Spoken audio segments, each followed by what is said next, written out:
ये बहुत महत्वाकांक्षी टाइप का आदमी है, नटवर लाल कह सकते हैं, जो अपने आप को केवल हाईलाइट करने के लिए इस तरह का कर्म किया है। आती है और बहुत ही नटवर लाल बहुत ही साजिश वाला आदमी है। ये किस तरह से लोगों को, छात्रों को, मासूम बच्चों को ये हंसाता है, वो करता है कि नौटंकी बात, जो कहीं कभी राजनीति में चले जाएंगे, कभी वहाँ चले जाएंगे, कभी बच्चों को बरगला देंगे, शासन के खिलाफ खड़ा कर देंगे। तुम टीचर हो कि नेता हो।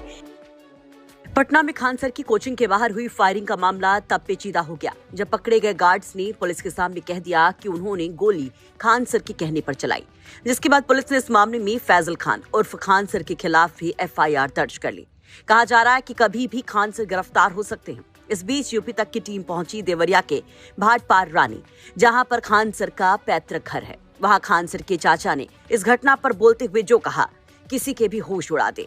खान सर के चाचा उन्हें नटवर लाल तक कहते हैं और उनकी जमीन हड़पने की साजिश तक का आरोप लगा देते हैं। अपनी और अपने परिवार की जान को खतरा तक बता देते हैं। हाँ जी, ये बताइए कि जो घटना हुई है कोचिंग पटना में, क्या कहना है इसको लेकर?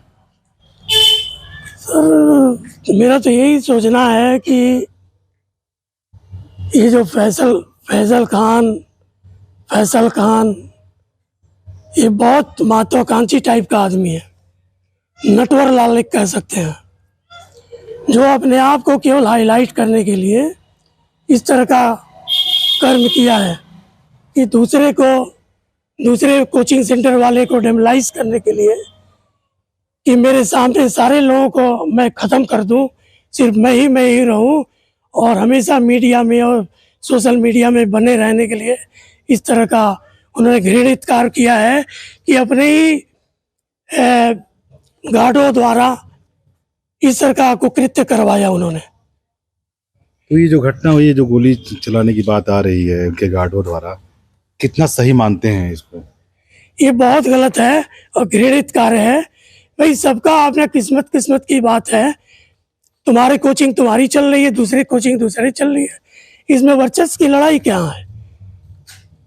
ये बताइए, आप तो उनके चाचा हैं, उनको शुरू से जानते होंगे, कैसा उनका व्यवहार रहा है, कैसा उनका जीवन यहाँ पर लिविंग स्टैंडर्ड जो रहा है, यहाँ रहते थे, क्या बता सकते हैं इसके बारे में? भाई, मैं तो सगे पटीदार हूँ। एक पुश्तैनी मकान है हमारी जो साजे में बनी हुई थी, उसको साजिश के साथ अकेले में हड़पना चाहते हैं। दीवानी न्यायालय से हारे हुए हैं और हाईकोर्ट में वो मामला गया हुआ है, वो चल रहा है वहाँ पे, जिसमें एड़ी चोटी का ये लोग पैसे से, हर चीज़ से उन्होंने ताकत लगा रखी है कि किसी तरह से ये सारी चीज़ें, प्रॉपर्टी हड़प ली जाए। और ये लोग बहुत गिरे हुए इंसान हैं। ये दिखाने के लिए समाज में कि वो रहनुमा बने हुए हैं कि बहुत कम पैसे में हम कोचिंग दे रहे हैं, लेकिन कोचिंग होता है ना कि हाथी के दांत दिखाने के कुछ और, खाने के कुछ और। तो ये बात समझ में नहीं आती है और बहुत ही नटवर लाल बहुत ही साजिश वाला आदमी है।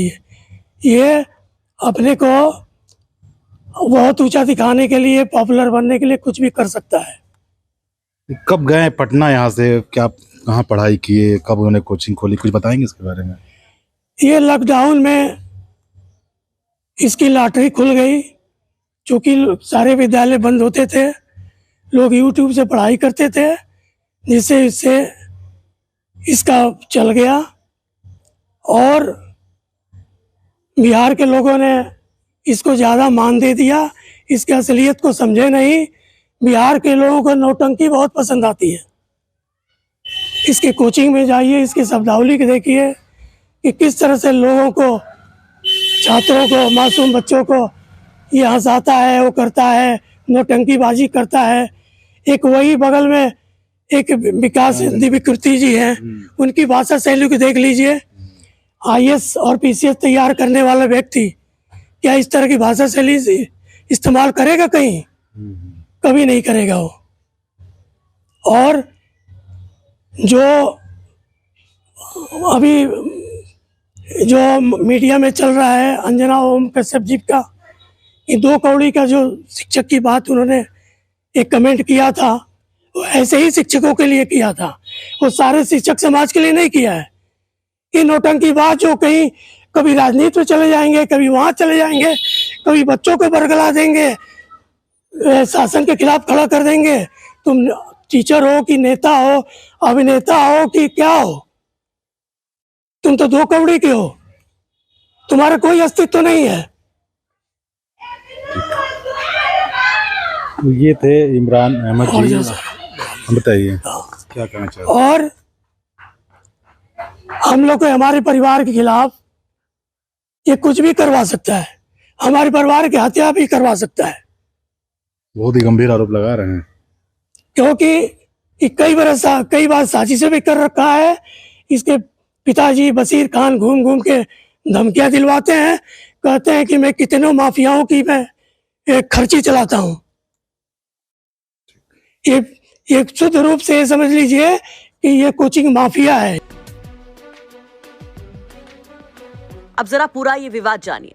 ये पूरा विवाद 27 मई को सामने आया था, जब बिहार पुलिस भर्ती का रिजल्ट सामने आया। रिजल्ट आने के बाद खान ग्लोबल स्टडीज के फैजल खान और ज्ञान बिंदु कोचिंग के निदेशक रोशन आनंद दोनों ने ही अपने अपने संस्थानों से सबसे ज्यादा बच्चों के कामयाब होने के दावे ठोके। दोनों पक्षों की ओर से सफल अभ्यर्थियों के लिए सम्मान समारोह आयोजित किए गए और पटना में बढ़ चढ़कर पोस्टर और बैनर्स लगाए गए। आरोप है कि इस दौरान फैजल खान के स्टाफ ने ज्ञान बिंदु कोचिंग सेंटर के बोर्ड के ऊपर अपना बैनर चिपका दिया, जिसने बारूद में चिंगारी का काम किया। इसके बाद सबसे बड़ी घटना सामने आती है 2 तारीख की रात को। दोनों गुटों के बीच जमकर बवाल, तोड़फोड़, पथराव और फायरिंग की खबर आती है। शुरुआत में फैजल खान ने मीडिया के सामने आकर बयान दिया कि उनकी कोचिंग पर हमला किया गया, फायरिंग की गई, जिसके बाद पुलिस ने एक्शन लेते हुए ज्ञान बिंदु के निदेशक रोशन आनंद को गिरफ्तार कर जेल भेज दिया। उधर ज्ञान बिंदु कोचिंग के निदेशक रोशन आनंद की गिरफ्तारी होती है। दूसरी तरफ छात्र सड़कों पर उतर आते हैं।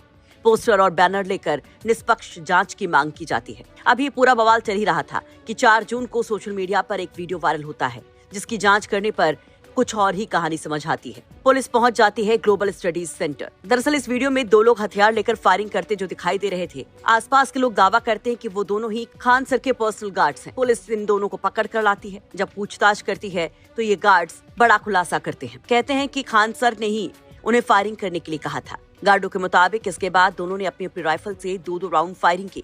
पुलिस ने दोनों गार्डों के हथियार जब्त कर लिए हैं। आपको बता दी कि ये दोनों गार्ड उत्तर प्रदेश के बताए जा रहे हैं। मैनपुरी के रहने वाले 38 साल के प्रदीप कुमार और कासगंज के 34 साल के तलेबर सिंह। माना जा रहा है कि इस FIR के बाद खान सर की मुश्किलें बहुत बढ़ गई हैं। देवरिया से राम प्रताप सिंह की रिपोर्ट, यूपी तक।